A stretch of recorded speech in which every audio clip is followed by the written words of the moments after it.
llenas del propósito de Dios en sus vidas.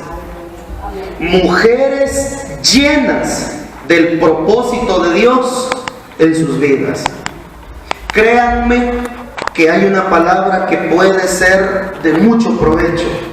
Así es de que les invito a que me acompañen y juntos leamos el capítulo 18 del libro de los Hechos.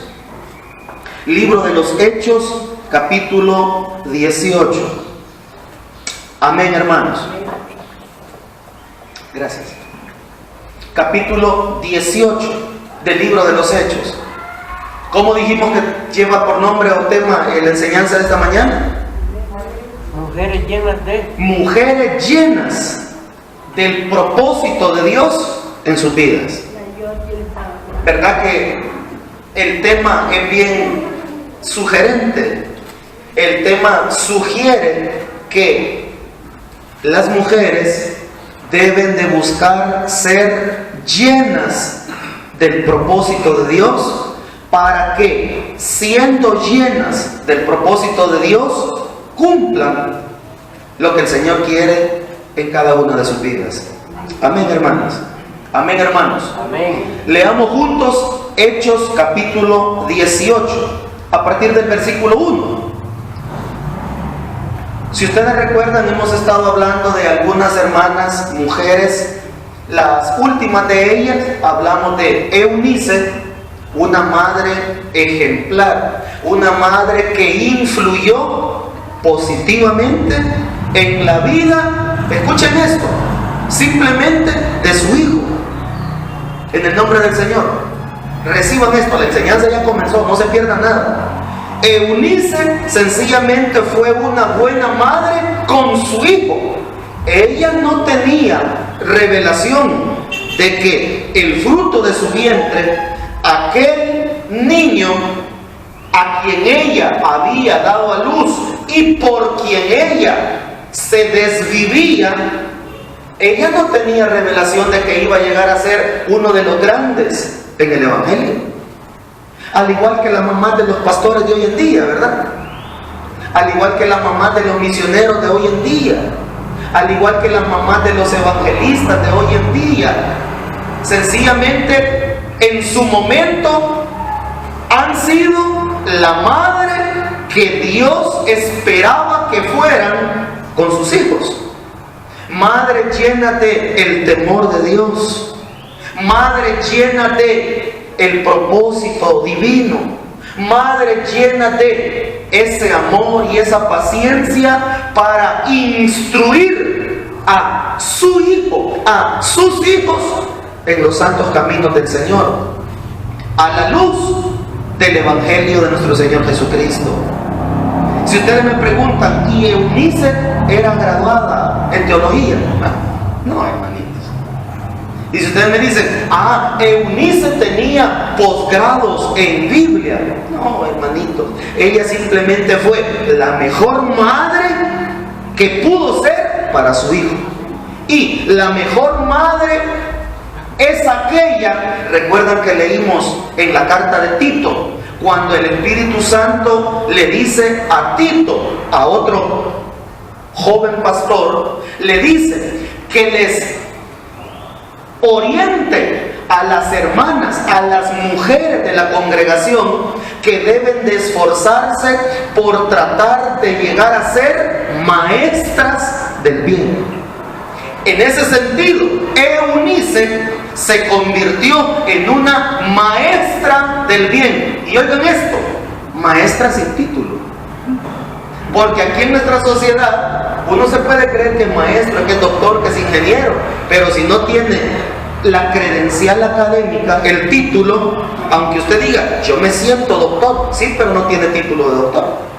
Yo me siento un ingeniero, sí, pero no tiene el crédito académico, no tiene el respaldo académico de que es un ingeniero. En ese sentido, Eunice era una maestra del bien, pero sin título.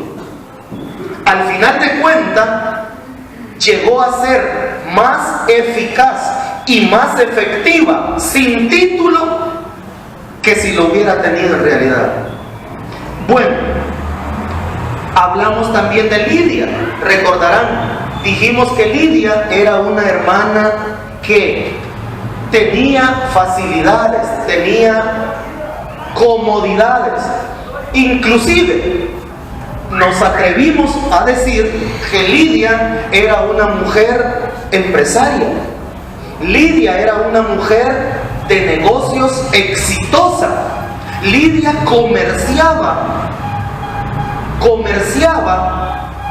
aquellas telas de color púrpura que la vestían, que la compraban los ricos, los adinerados, la gente noble. Ella obviamente tenía capital. Ella era, por decirlo de esta manera, una mujer de negocios, empresaria, en su momento exitosa. Y dice la Escritura que llegó a conocer de Jesús. Pero verdad, hermanos y hermanas, de que aunque uno tenga ya tiempo de congregarse como cristiano, como un discípulo del Señor, verdad que todavía no se ha logrado llegar a conocer el 100% de todo lo que el Señor quiere que lleguemos a conocer de Él. Todavía tenemos la oportunidad cada día de seguir creciendo en la gracia y creciendo en el conocimiento de nuestro Señor Jesucristo. Amén.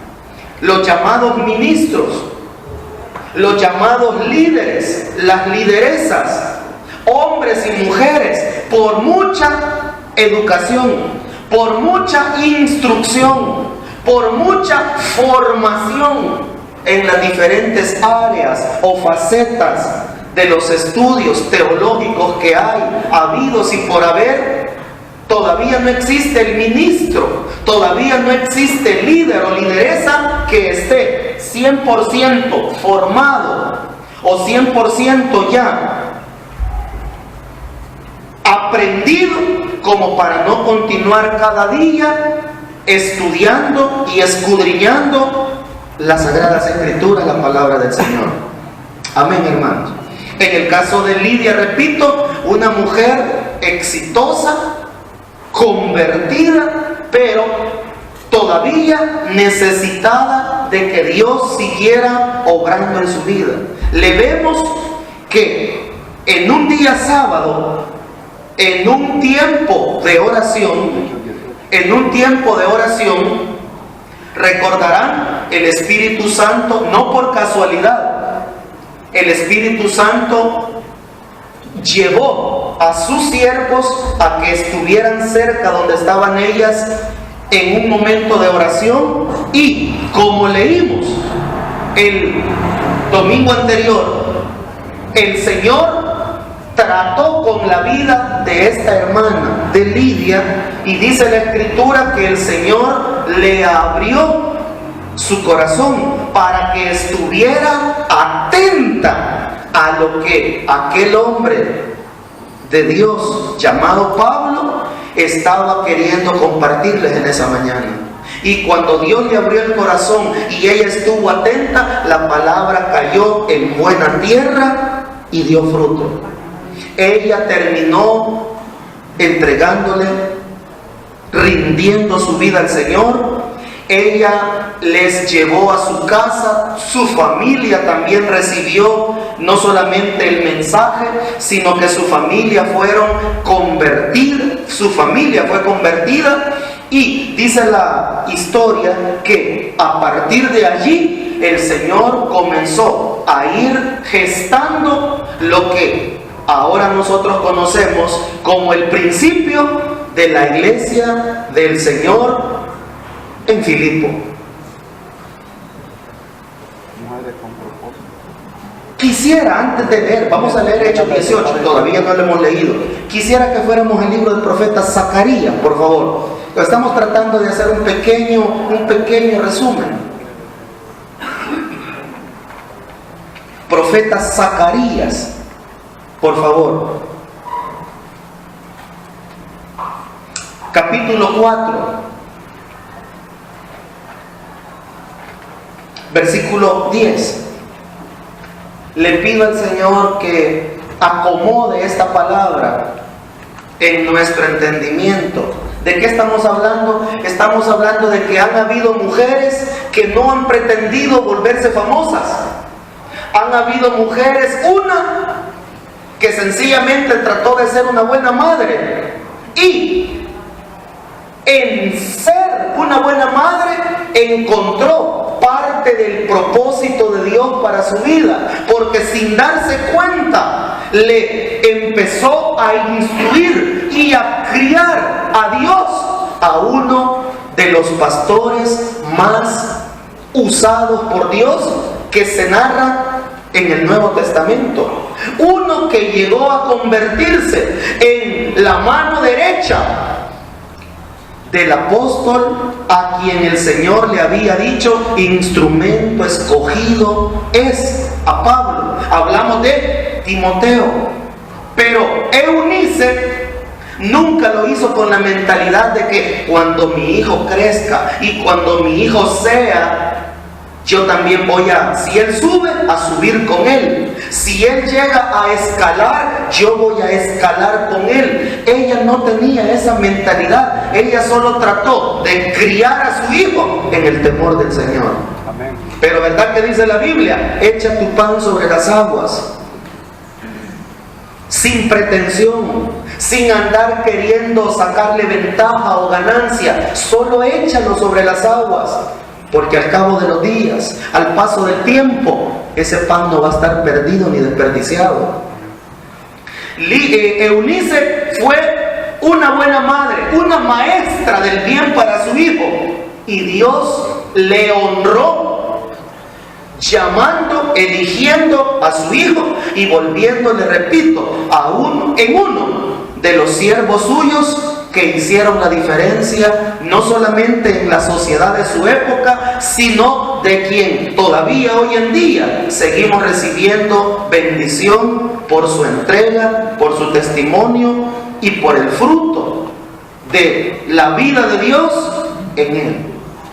Timoteo. Zacarías 4:10. Porque los que menospreciaron el día de las pequeñeces se alegrarán. Lo repito, porque los que menospreciaron el día de las pequeñeces se alegrarán y verán la plomada en la mano de Zorobabel. Permítanme decir esto, por favor, y luego sí, leemos el texto de esta mañana. Que Dios nos libre de menospreciar lo que parecen pequeñeces. Mamás, abuelas, críenles al Señor esos hijos o esos nietos que les ha dado en fe, en amor, en obediencia. Dedíquenselos, encomiéndenselos al Señor, entréguenselos al Señor, porque solo Él sabe lo que puede llegar a hacer con ellos. En serio, es sorprendente. Repito, Eunice, primero, perdónenme, casada con un impío. Para eso somos buenos, impío, incircunciso, hijo de Satanás. Nos llenamos la boca, ¿verdad?, del mundo. Julito Chinchilla decía: ¿y vos dónde vivís? Le decía uno cuando uno decía que eran del mundo, ¿no? Julito es bien lindo, parece. ¿Y vos dónde vivís? Le decía uno. La cuestión es esta: Eunice nunca anduvo con pretensiones de que estoy criando al futuro, póngale la etiqueta que usted quiera. En el caso de Timoteo, al futuro pastor. No me le digan nada al pastorcito, no me le digan nada al niño, porque él va a ser grande, él va a tener ministerio, él va a tener autoridad. Eunice no. Eunice sencillamente sabía, como buena judía que era, que había que instruir a sus hijos en el temor del Señor. Y todos los días les trataba de enseñar el temor a Dios, el amor al prójimo, el respeto a la familia, respeto al país, respeto a la sociedad. Trató de llenarle el corazón a Timoteo de valores. Hoy nosotros le llamamos valores cristianos, principios cristianos. Pero el asunto es este. Parecía insignificante, pequeño. Si hablamos de Lidia, cualquiera diría, ¿y qué gran cosa hizo usted? Llegó a orar ahí al río, a la ribera del río. Estuvo ahí medio atenta. ¿Y cómo sabe usted que Dios hizo la obra? El Espíritu Santo dice que Dios le abrió el corazón. Y ella estuvo pero atenta. Ojalá que así esté yo cuando esté en los cultos del Señor. No voy a hablar de ustedes ahorita, aunque el que tiene oídos para oír, que oiga. Pero ojalá que yo cuando esté en el culto, yo, Alberto Clavel, porque yo no puedo hablar por otro. Yo no estoy en su mente a saber cómo anda ahorita su mente. Uno solo juzga lo que ve, ¿verdad? Irreverente. Pero solo la gente sabe las presiones, los problemas que cada quien vive. Pero ojalá que cuando estemos en el culto le permitamos a Dios que también a cada uno nos abra el corazón para que recibamos la buena palabra que está siendo enviada de parte del Señor. Predique quien predique, empezando por nuestros ministros, por supuesto, pero quien esté acá, que tengamos el corazón abierto, no porque nos caiga bien, sino porque a oír palabra de Dios venimos. Amén. Mi mamá siempre me decía, enojate conmigo, pero con la comida no, me decía. Mi mamá era linda. Enojate conmigo, pero no con la comida, ven y come. Y ya llegaba yo porque me la llevo así, ¿verdad? Algo raro, punchado, pero me hacía comer y me decía, conmigo enojate, con la comida no. Eso se me quedó. Así es que predique con quien predique, usted venga a recibir del Señor. Usted venga porque lo que usted quiere es de Dios, no del individuo que está aquí. Usted quiere de Dios. Y si el que está aquí no es tal vez 100% de su agrado, no se enoje con la comida.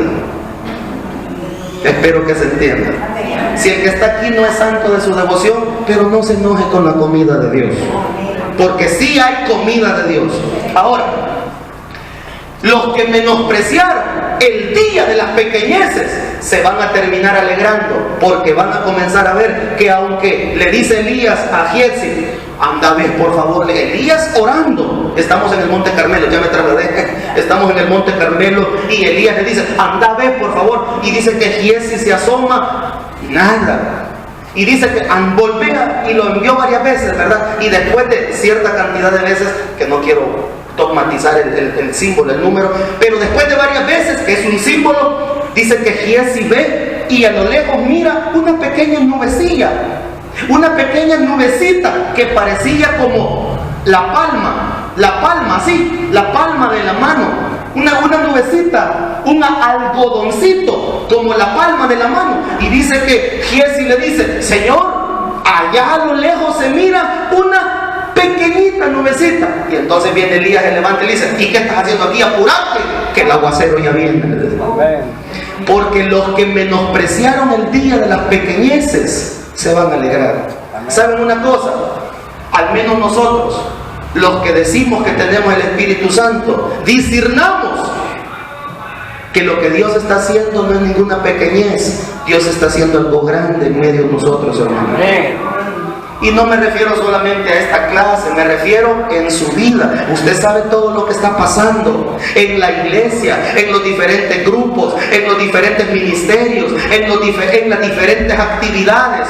Aunque parezca que no revienta, aunque parezca que no despunta, aunque parezca que no arranca, aunque parezca que está tibio, aunque parezca que como que si no despega, no menosprecie lo que Dios está haciendo, porque Dios, aunque parezca pequeño, está haciendo algo grande en nosotros y en cada uno de nosotros, hermanos. Habiendo dicho eso, ahora sí queremos hablar de Priscila. De la hermana Priscila queremos hablar. Estamos a buena hora. Vayámonos al capítulo 18 del libro de los Hechos. Queremos hablar, repito, no de Aquila. en esta mañana, con el respeto de los caballeros, otro día vamos a traer una enseñanza exclusiva para caballeros, pero hoy la enseñanza es acerca de los que acaban de llegar. Ya les voy a decir a los hermanitos que están desde el principio que les digan el tema, porque como están tan atentos, fíjense que yo a veces por eso no uso recursos auxiliares acá, porque digo yo, el que pone atención, pone atención. Miren, el tema de hoy es mujeres llenas del propósito de Dios en sus vidas. Mujeres llenas del propósito de Dios en sus vidas. Y una de esas mujeres lo fue Priscila, la esposa de Aquila. Leamos por favor Hechos 18, versículo 1. Después de estas cosas, Pablo salió de Atenas y fue a Corinto, y halló a un judío llamado Aquila. Por eso es que nosotros sabemos de quién era el hombre y quién era la mujer, ¿verdad? Porque hay veces que se dicen los nombres y uno no atina quién era quién. Pero Aquila era el caballero, era un judío que nació, era natural del Ponto, recién venido de Italia, que era la capital de esos tiempos y se mantiene, con Priscila, su mujer. Por cuanto Claudio, que era el emperador en turno, había mandado que todos los judíos saliesen de Roma. Y dice que fue a ellos. Pero permítanme, quiero decir lo siguiente. Yo no pretendo sentar doctrina en esta mañana. No pretendo decir así es. Solamente diré, se cree. Note la forma de expresarlo. Se cree por el estudio, por la investigación de gente que se dedica, así como Lucas. ¿Recuerdan ustedes lo que dice Lucas? Acompáñenme a Lucas 1, por favor. Quiero reforzar lo que voy a decir a continuación. Lucas 1, por favor. Dice así, versículo 1. Puesto que ya muchos han tratado de poner en orden la historia. Repito, puesto que ya muchos han tratado de poner en orden la historia de las cosas que entre nosotros han sido ciertísimas, otros solamente, dice Lucas, han querido escribir de lo que nosotros vivimos, han querido escribir de lo que nosotros vivimos, partícipes, salud, de lo que nosotros participamos, tal como nos lo enseñaron los que desde el principio lo vieron con sus ojos y fueron ministros de la palabra, es decir, los primeros portavoces, los pioneros que transmitieron lo que se llamaba el mensaje puro, el evangelio puro, el mensaje con una doctrina sin adulteramiento. A eso se le llama medrar. Medrar es cuando uno falsifica, medrar es cuando uno mixta. Medrar es cuando uno falsea. Pues no, dice aquí que fueron los ministros de la palabra los que le enseñaron. Versículo 3. Me ha parecido también a mí. ¿Por qué? Por lo que dice el versículo 1. Puesto que ya muchos lo han tratado de poner en orden, dice Lucas, me ha parecido también a mí, después, escuchen, después de haber investigado. La palabra investigación no es acuñada solo por los científicos. La palabra investigación no hay que tenerle miedo a los cristianos, que es de los ateos. Si nosotros debemos de investigar, pues eso no pega aquí, ¿verdad? Lo voy a repetir. La palabra investigación no es exclusiva del ámbito académico, científico, ateo. La palabra que se refiere a investigar es propia de nosotros los cristianos, que debemos de escudriñar, debemos de indagar, debemos de inquirir, debemos de investigar lo que las Sagradas Escrituras dicen acerca de nuestro Señor Jesús.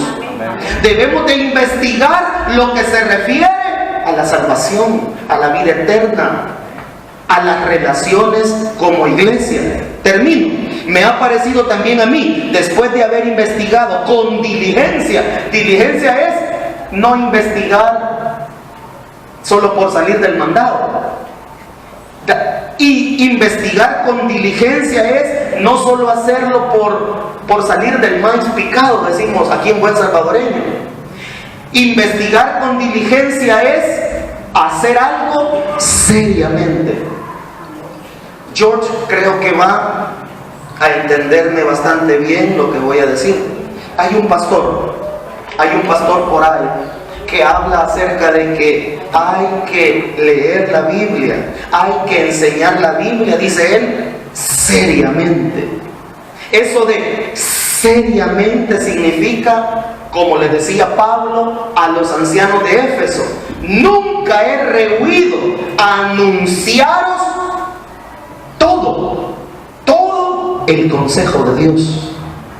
No se trata de enseñar solo lo que conviene. No se trata de enseñar solo lo que lo hace quedar bien a uno. No se trata de enseñar solo lo que vende, lo popular, lo que arranca menes, lo que uno sabe que va a tener a la gente agradada y que vuelva a predicar él, que vuelva a enseñar él, qué bonito habla. Pues sí, como solo les dice lo que quieren oír. Hablar del Evangelio completo. En la Asamblea de Dios tenemos eso, el eslogan, ¿verdad? Dice Evangelio completo, y lo estoy diciendo con mucha reverencia. De verdad, que Dios nos ayude a predicar el Evangelio completo. Porque medio Evangelio es media verdad. Medio Evangelio es media verdad. Y Cristo dijo, conoceréis la verdad, pero la verdad completa, y la verdad os hará libres. Amén, hermano. A mí por eso me encanta compartir con ustedes, los adultos de la iglesia, porque con ustedes se puede hablar sin complejo, con ustedes se puede hablar sin trauma, con ustedes podemos hablar con libertad. Ustedes ya no son niños fluctuantes, ¿o sí? No, ¿verdad? No, hombre. Ustedes ya son los mayores, ustedes ya son, oí esto, la reserva espiritual de la iglesia. En serio, ustedes son la reserva espiritual. Ustedes son esa reserva más que moral, más que moral. Ustedes son la reserva, como le dice el profeta, ese remanente que todavía sigue creyendo que con Cristo todo se puede. Amén. Amén, hermanos. Habiendo dicho eso, fíjense que dice Lucas, como ya vi que muchos han tratado de poner en orden, me ha parecido bien, pero óigame, después de haber investigado diligentemente, porque hay una cuestión, por favor, no vaya usted a creer que lo que es de Dios no cuesta nada. No vaya usted a creer de que, así como dicen algunos en son de broma, solo por la dirección de Dios uno sabe dónde hay que hablar o a dónde hay que ir a través de la cara y corona o por una señal. Hay que tener lo que dijo Pablo, en lo que requiere, hay que tratar de no ser perezosos. Usted en este momento está tratando de ser diligente con su propia alma, anda buscando la edificación, anda buscando dirección. Usted ha venido porque su alma tiene necesidad de Dios y sabe que esta necesidad solo la puede satisfacer el Espíritu Santo a través de las Sagradas Escrituras. Y nosotros tenemos bien claro que no nos han lavado el cerebro, que no estamos aquí por manipulación. Permítanme usar un término sociológico, permítanme, tolérenme. Nosotros no estamos alienados. Nosotros no estamos, sí, alienados, que nos han hecho pensar como quieren que pensemos, que nos tienen como autómatas, como robots, y que aquí nos mueven para donde quieren. Para nada. Lo que pasa es que, como le dijo Pablo a los romanos, el Espíritu Santo le da testimonio a nuestro espíritu. Y nosotros tenemos paladar espiritual, nosotros tenemos oído espiritual, y nosotros casi siempre sabemos cuando es Dios. Y cuando no es Dios, tampoco somos bobitos de ir como ovejas al matadero. En ese sentido, dice Lucas, como ya un montón han querido poner en orden, Dios puso en mi corazón, dice Lucas, investigar diligentemente. George, perdón que te mencione por segunda vez. cuando se celebraron los 50 años de la iglesia, las bodas de oro, 50 años, se quiso hacer una reseña. Se trató de entrevistar, se trató de consultar con la gente de mayor edad, los llamados ancianos. Estaba el hermano Chalito, el esposo de ella, Tachito, ya no estaba. Chalito ya no estaba, el hermano Gonzalo ya no estaba. Pero todavía sobrevivía, y primero Dios que siga sobreviviendo, Baudilio Peñate. Baudilio ahí estaba. Se platicó en esa época, hermana, me parece, si no estoy mal, Marillita Molina, ya la hermanita Juana Carías no estaba, pero se platicó con quienes se pudo. Yo no recuerdo si se platicó con el hermano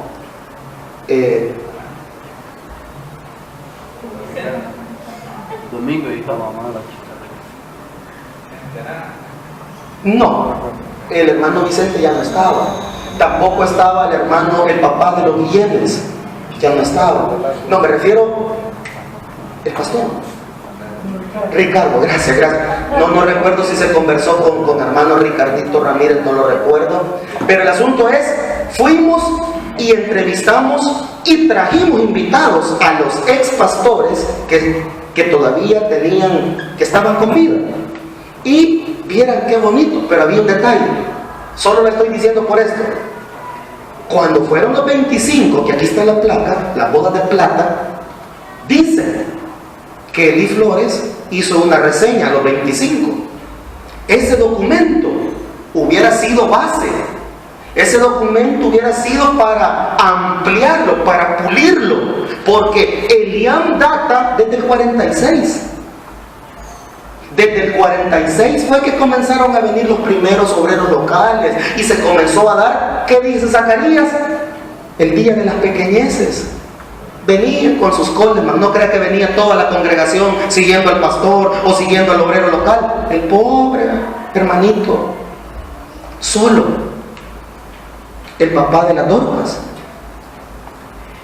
El pastor Pablo Mendoza, que yo nunca le conocí, solo he leído de él, me han dado referencias, yo no lo conocí, mentiría, del pastor del Tinteral, pero el asunto es, eran esfuerzos humildes, eran esfuerzos pequeños, les hacían burla, les tiraban piedras, nadie les quería alquilar, etcétera, etcétera. La gente era como hoy, dura, la gente siempre ha sido dura. La gente siempre nunca ha aceptado a Cristo. No, la gente, Dios ha tenido que trabajar, que hacer obra. Pero lo que quiero decir es esto: si se hubiese tenido ese documento que dice que estaba grueso, yo solo supe, George, que era un libro de pasta azul. Nunca vi el libro de pasta azul. Me dijeron que estaba, y no voy a entrar en detalles obviamente, me dijeron de que se desapareció. La cuestión es esta: ¿qué tocó?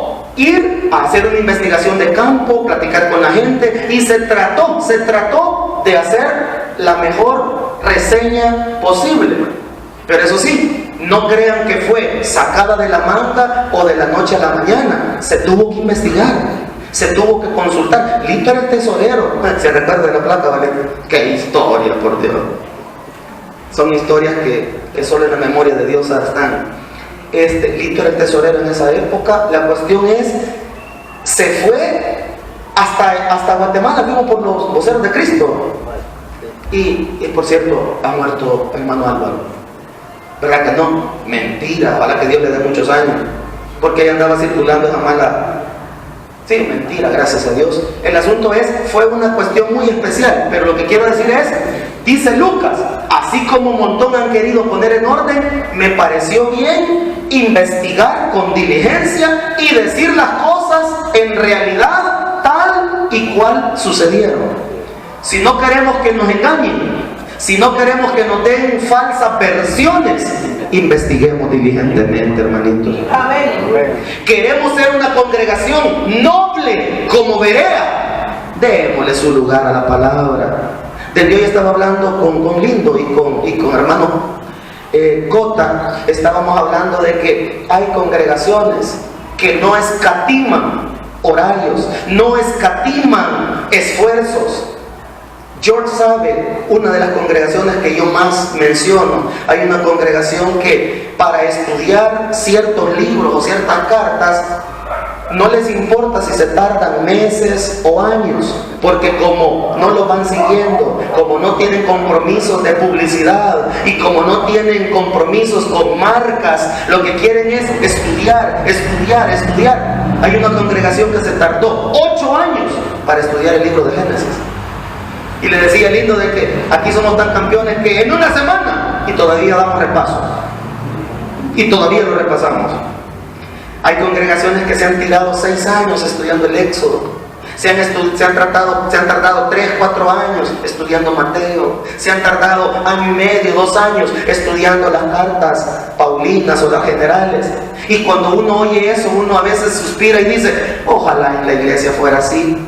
Pero bendigo a Dios por sus vidas, por la paciencia, por la perseverancia, porque el único que lo puede hacer es el Señor.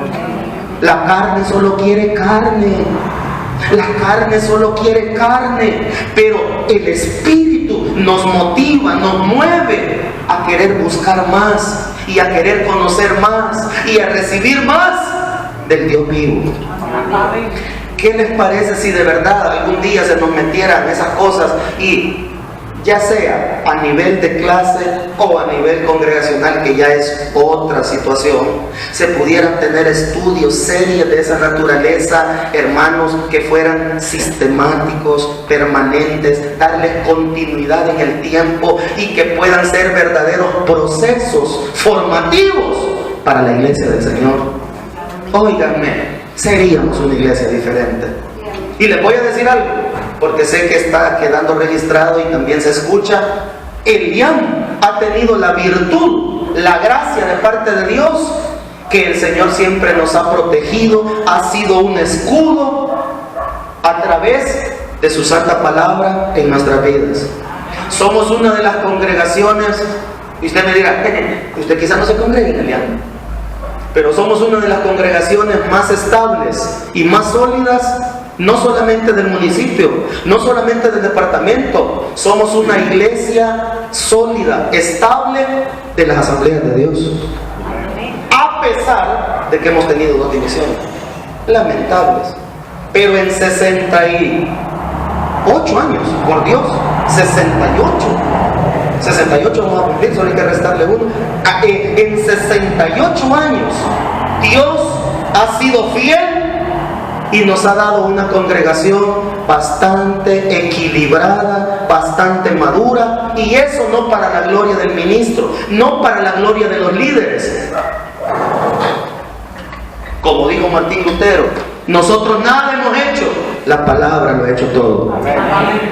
El que se quiera salir de ahí, sálgase y échese baños de gloria si quiere. Pero nada hemos hecho, la palabra lo ha hecho todo. La palabra nos ha hecho crecer, la palabra nos ha hecho madurar, por la palabra hemos logrado ver la luz, por la palabra hemos recibido discernimiento, por la palabra nos hemos llegado a entender y a reconocer que solo con la ayuda del Señor podemos salir adelante.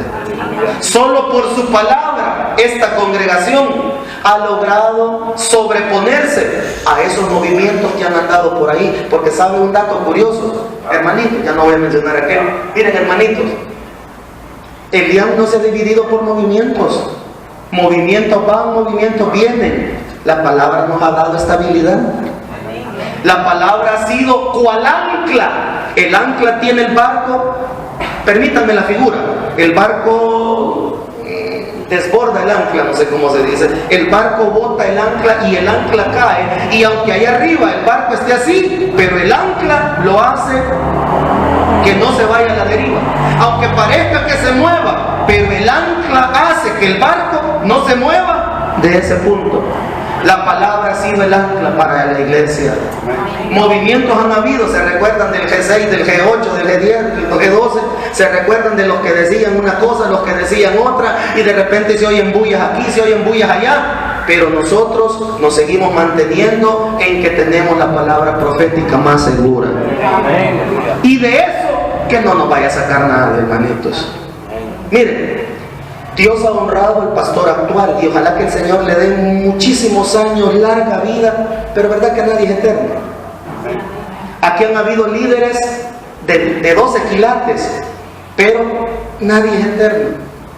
Pero que nuestra fe en la palabra profética más segura nos haga estar claro que aunque ministros vayan y ministros vengan, líderes vayan, líderes vengan, maestros vayan o maestros vengan, la palabra del Señor nos puede dar firmeza, estabilidad, y podemos estar confiando que a la luz de las Sagradas Escrituras encontraremos el destino y el puerto seguro, hermanos.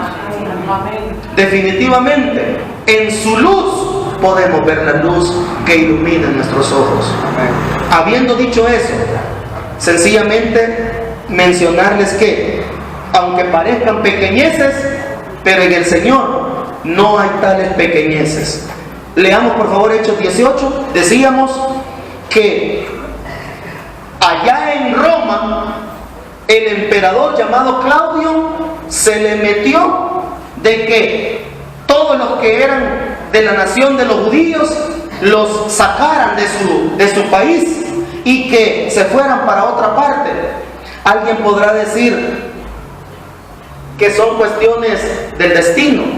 Alguien podrá decir cosas de la vida, pero nosotros sabemos de que el corazón del rey está en la mano del Señor y que Él lo inclina hacia donde Él quiere. Es decir, esta decisión que tomó Claudio no fue fortuita, no fue algo que de repente se le metió, se le ocurrió. En el plan de Dios.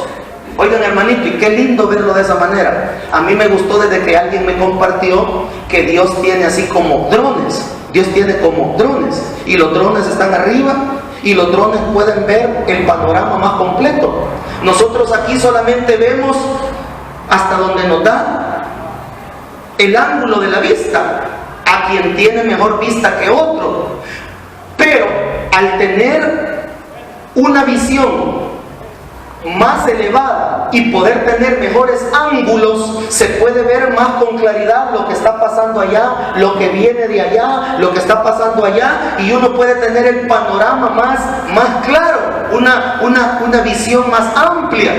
Pues resulta que el Señor empezó a gestionar de que los judíos fuesen saliendo de Roma, porque Él ya traía su mensaje, su evangelio, expandiéndolo. Y dice la Escritura que de repente, así como se oye, sacaron de Roma, sacaron de Italia a este matrimonio.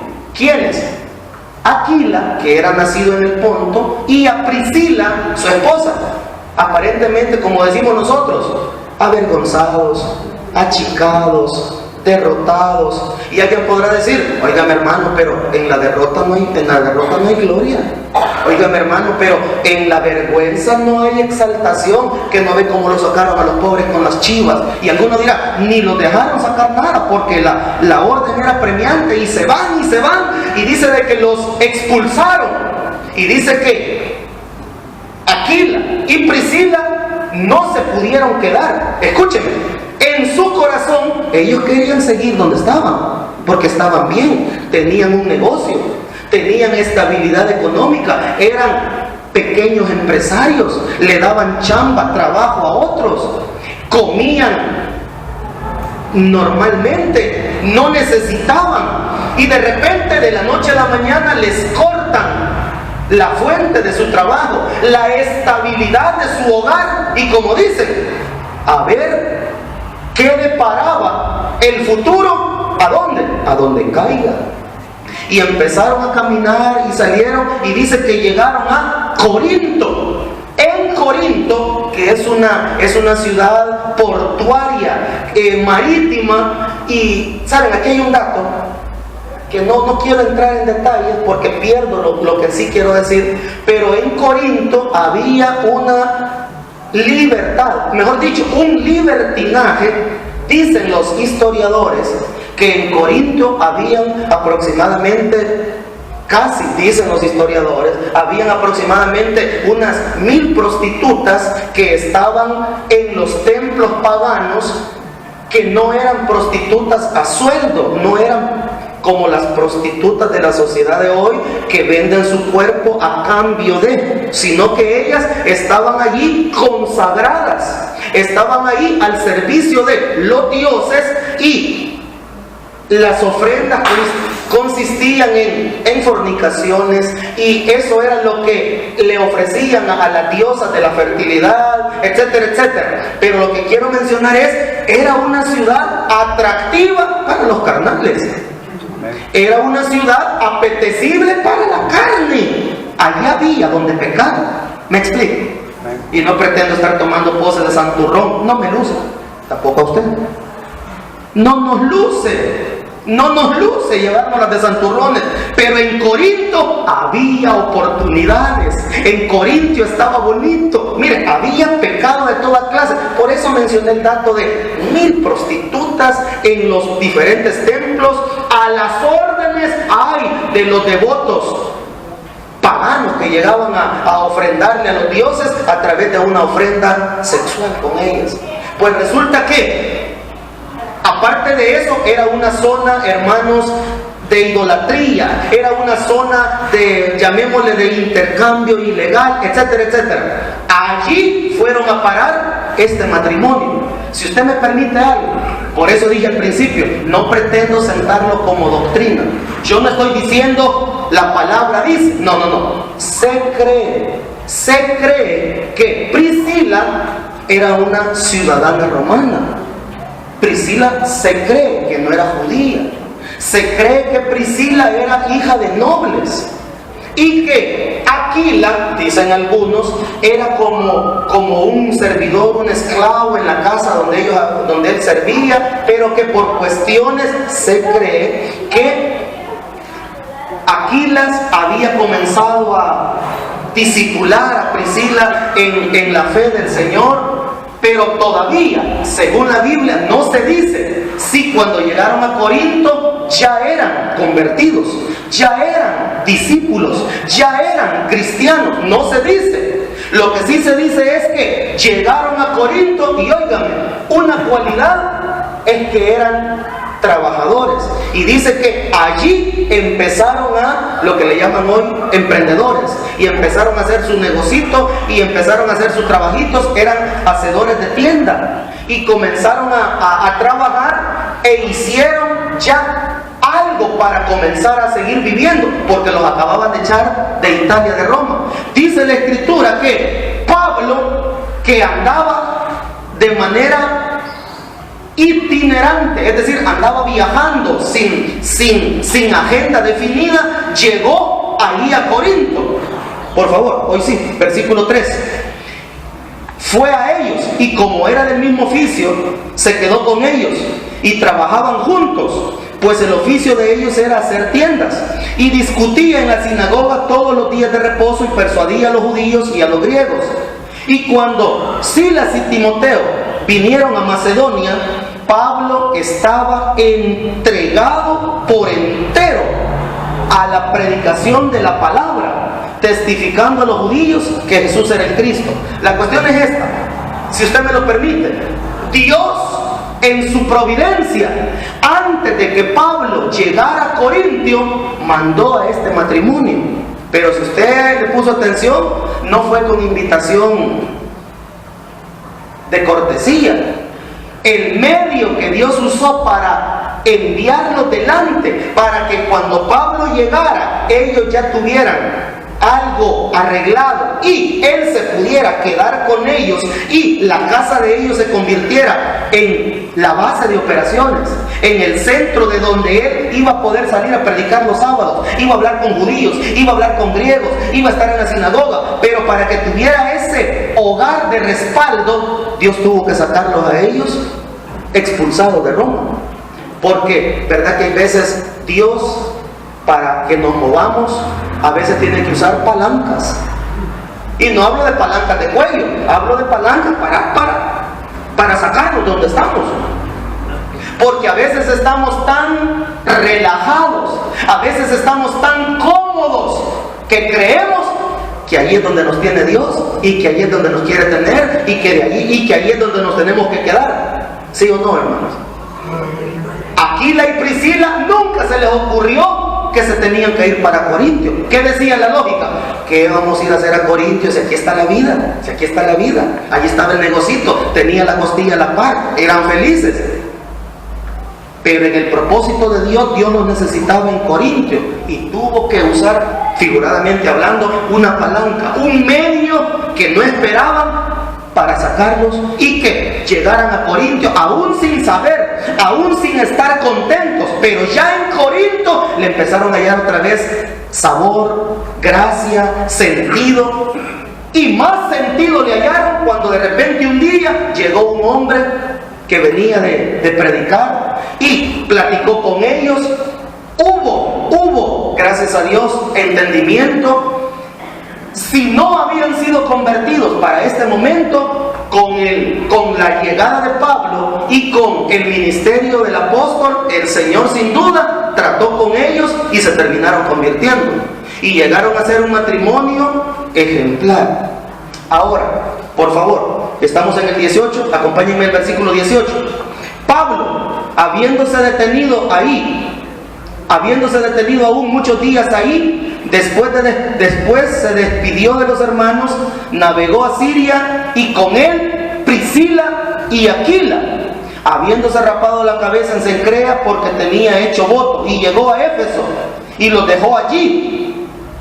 Y entrando en la sinagoga discutía con los judíos, los cuales le rogaban que se quedase con ellos por más tiempo, mas no accedió, sino que se despidió de ellos diciendo: es necesario que en todo caso yo guarde en Jerusalén la fiesta que viene, pero otra vez volveré a vosotros, si Dios quiere. Y zarpó de Éfeso. La cuestión es esta: venían de Italia despatriados, los habían exiliado, pero en Corintio, ahí está, ya habían otra vez comenzado a hacer la vida, pusieron el negocito, si me permiten esta figura, les empezaba a ir bien otra vez, se vendían las tiendas, con los vecinos se llevaban bien, ya eran miembros de la sinagoga, y todo estaba bonito. Y de repente llega Pablo y Dios lo empieza a usar. Dice que Pablo estaba entregado por completo. Esa palabra a mí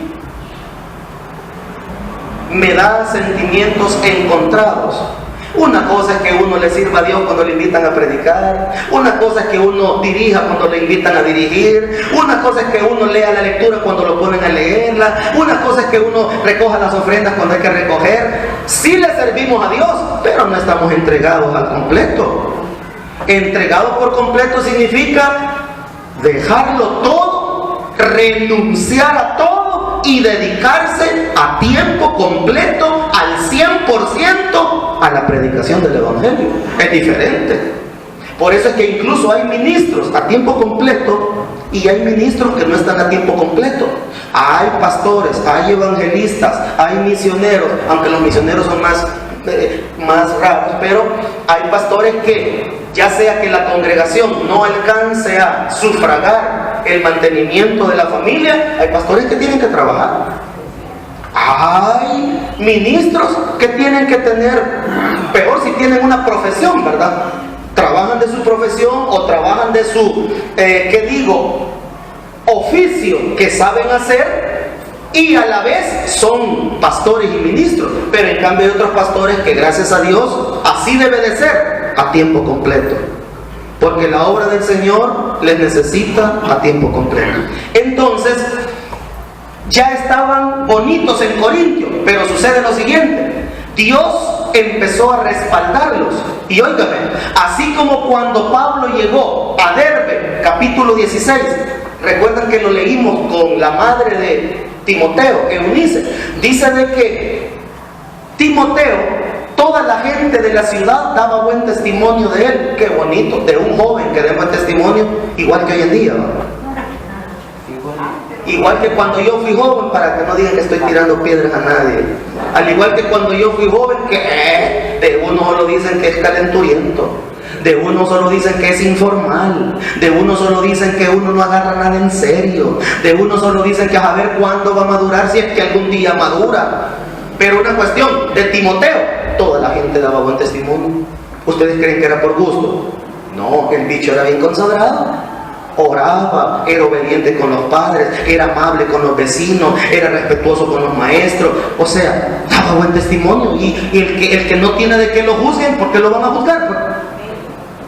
Pero dice la Biblia que cuando Pablo vio que Timoteo era un muchacho fiel, ¿qué pasó? Dice que se lo llevó con él. Porque Pablo decía, él puede ser útil en el Evangelio. Ahora aquí viene el asunto. Venían de Italia, que los despatriaron, ya estaban en Corinto. Si usted leyó conmigo, viene Pablo y se los lleva de Corinto. O escuchen, Italia, Corinto, y ahora dice que les dijo, ustedes dos tienen ministerio. Pablo era bueno para esto. Y Pablo les dijo, ustedes tienen ministerio, ustedes tienen un llamado. Y dice que los dos, Aquila, el hombre, y Priscila, la mujer, dijeron que se haga la voluntad de Dios. Y no se van con Pablo para Éfeso. Se fueron con Pablo. Dejaron primero el negocio en Italia porque los echaron. En Corintio ya lo tenían bonito, pero ahora que sintieron que el Señor los llamaba, valió más el llamado que el negocio. Ojalá que así fuéramos nosotros, ¿verdad? Ojalá que así fuera yo, papá, que valiera más el llamado que mi profesión, bendita profesión, ¿verdad? Que valiera más el llamado que mi a saber qué. Dejaron el negocio en Corinto y se fueron para Éfeso. Aquí viene el asunto, hermanito. Por favor, estoy por finalizar. Estamos en el 18, ahora 24. 18-24. Llegó entonces a Éfeso un judío llamado Apolos, natural de Alejandría, varón elocuente, poderoso en las escrituras. Es decir, Apolos, había sido instruido en el camino del Señor y siendo de espíritu fervoroso, hablaba y enseñaba diligentemente lo concerniente al Señor, aunque solamente conocía el bautismo de Juan. Este punto es importante. 26. Y comenzó a hablar con denuedo en la sinagoga, pero cuando le oyeron, ¿quiénes? El matrimonio que había acompañado a Pablo desde Corinto, la niña Priscila y don Aquila. Pero note algo, aquí la niña Priscila la mencionan de primero. Por lo general, al igual que en nuestra cultura, siempre el hombre por delante, ¿verdad? Llámele machismo, llámele cultura, pero siempre, en todos los pasajes, Aquila y Priscila, el hombre primero. Pero en este caso, no crea que fue error de redacción, no crea de que, se le chispoteó poner a la mujer primero. No. Si me permite, voy a tratar de compartirle. El Espíritu Santo empezó a ir, hermanos, dando el lugar que cada uno estaba ocupando en este ministerio particular. Y dice, Priscila, la mujer, y Aquila le tomaron aparte y le expusieron más exactamente el camino de Dios. Ahora, ¿cómo se llama la enseñanza de hoy? Mujeres llenas del propósito de Dios en sus vidas.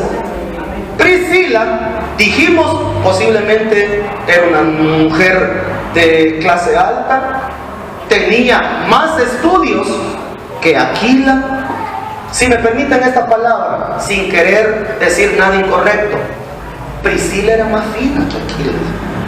Y lo voy a repetir, Priscila era más fina, tenía más estudios, educación, cultura, clase social que Aquila. Dice la Escritura que en este momento llegó a Éfeso alguien que venía de Egipto, del país de Egipto, de la ciudad de Alejandría. El hombre se llamaba Apolo. Dice que era un maestro dinámico, elocuente. Era de esos maestros que no duermen a los alumnos. Era de esos maestros que siempre están activos, interactuando con la gente. Era de esos maestros dinámicos. Y dice de que empezó a predicar en las sinagogas, pero había un detalle. Dice que era poderoso en las escrituras del Antiguo Testamento. ¿Recuerdan ustedes cuáles eran las partes en que se dividían las escrituras del Antiguo Testamento? Si no lo recuerdan, acompáñenme a Lucas 24, por favor. Estamos en un estudio, hermanitos. El que se aburre de que estamos leyendo Biblia se equivocó de estudio. Lucas 24, 44. Lucas 24, 44. Dice así: y les dijo: estas son las palabras que os hablé, estando aún con vosotros. ¿Cuáles eran esas palabras? Lucas 24, 44. Que era necesario que se cumpliese todo lo que está escrito de mí. Y aquí vienen las tres partes en que estaba dividida las Sagradas Escrituras del Antiguo Testamento. ¿En qué partes estaban divididas? Número uno, la ley de Moisés. ¿Verdad que la ley de Moisés también se llama Pentateuco? ¿Verdad que la ley de Moisés también se le llama la Torá? Pero la primera parte era la ley de Moisés, los primeros 5 libros. Luego, los profetas. Los profetas eran, hermanos, los 4 profetas llamados mayores y los 12 profetas llamados menores. Y por último, en los salmos. Los salmos era aquella parte donde estaba la poesía, donde estaba la literatura de sabiduría, poesía y sabiduría. Ahí van los salmos, van los proverbios, la Eclesiastés, etc. Estas son las 3 partes en las que se dividía el Antiguo Testamento: la ley de Moisés, los profetas y los salmos. Entonces, Apolo era poderoso, es decir, conocía bien la ley de Moisés, conocía bien los profetas y conocía los salmos. Pero óigame esto: del Nuevo Testamento acerca de Jesús solo le habían hablado del bautismo. Y verdad que el ministerio de Jesús era más que el bautismo. Entonces dice que cuando Priscila y Aquila le oyeron predicar, dijeron sin duda: este es un siervo de Dios, tiene llamado. ¿Verdad que uno cuando ve que alguien comunica la palabra del Señor, verdad que a uno se le ocurre decir: tiene don de predicador, o tiene don de maestro, o tiene una gracia para compartir? Cuando oyeron hablar a Apolos, a Priscila y Aquila dijeron: él tiene de Dios. Y le tomaron aparte, y dice la Escritura, le expusieron. Escúcheme, hermanito, ¿a quién le expusieron?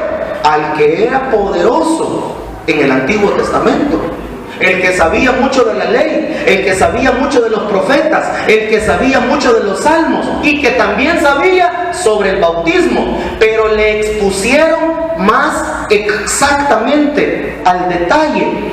Le hablaron de la vida de Jesús, le hablaron de la muerte de Jesús, le hablaron de la resurrección de Jesús, le hablaron del derramamiento de Pentecostés, le hablaron de la promesa en el monte del Olivar, cuando el Señor ascendió a los cielos, pero les prometió no solamente que iban a recibir poder, sino que también les prometió que iba a estar con ellos todos los días hasta el fin del mundo.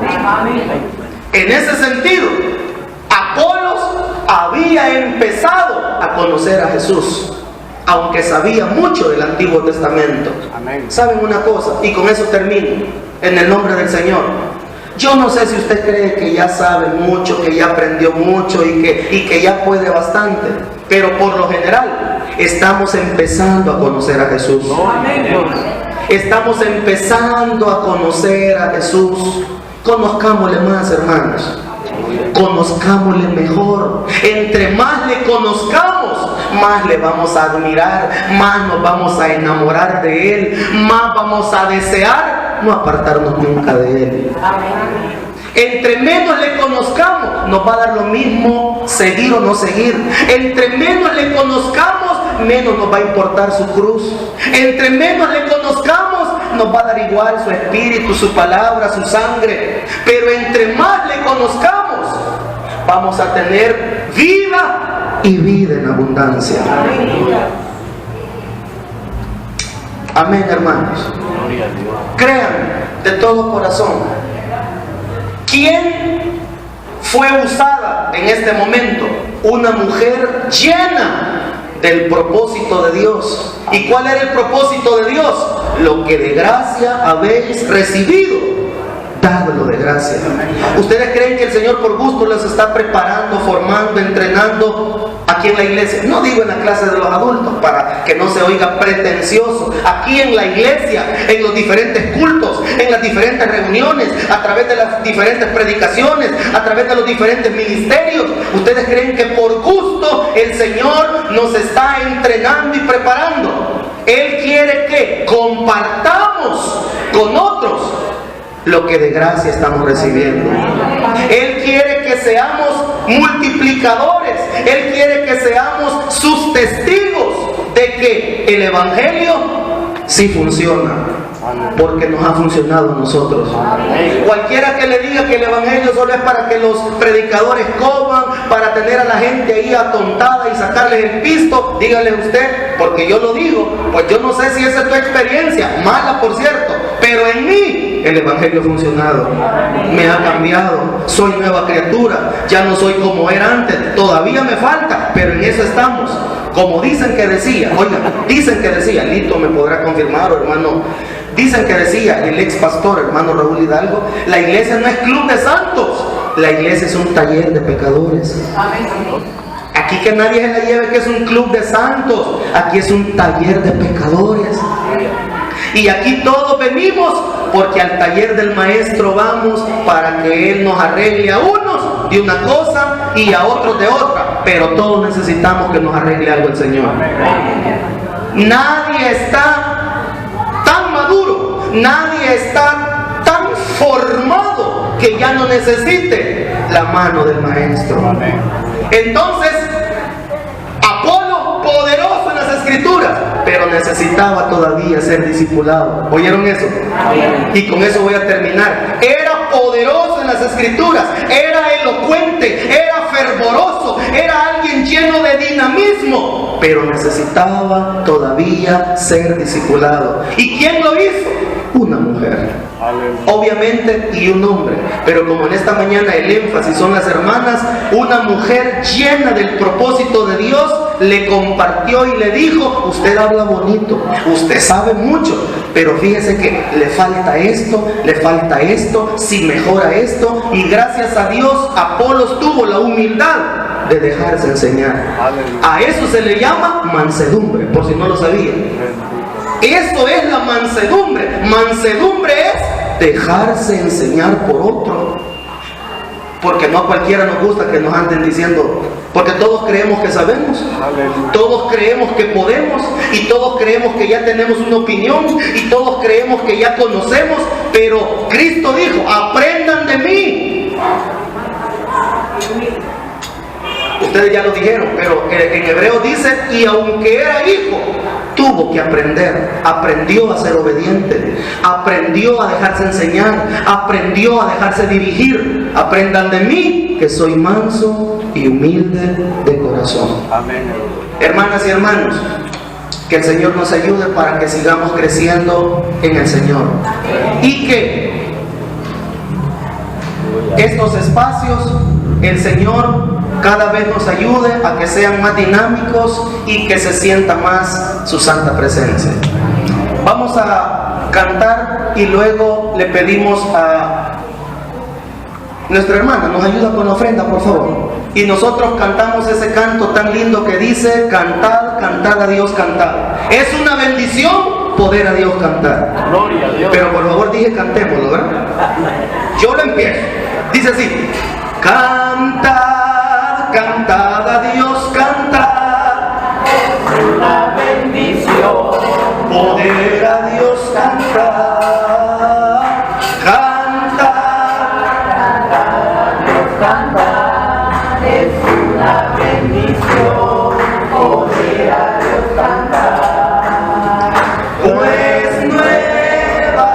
cada mañana las misericordias. Cantemos, es una bendición. Pues nuevas son cada mañana las misericordias del Señor Jehová. Cuando el pueblo de Israel, que cautivado fue, ya no volvió a cantar. Cuando el pueblo de Israel, que cautivado fue, ya no volvió a cantar. Pues nuevas son cada mañana las misericordias del Señor Jehová. Pues nuevas son cada mañana las misericordias del Señor Jehová. Por eso dice el libro de Nehemías, que en aquel día la Virgen volverá a cantar cuando el Señor haga volver a los cautivos. Un cautivo no canta, hermano. Que el Señor nos dé libertad, la libertad de los redimidos.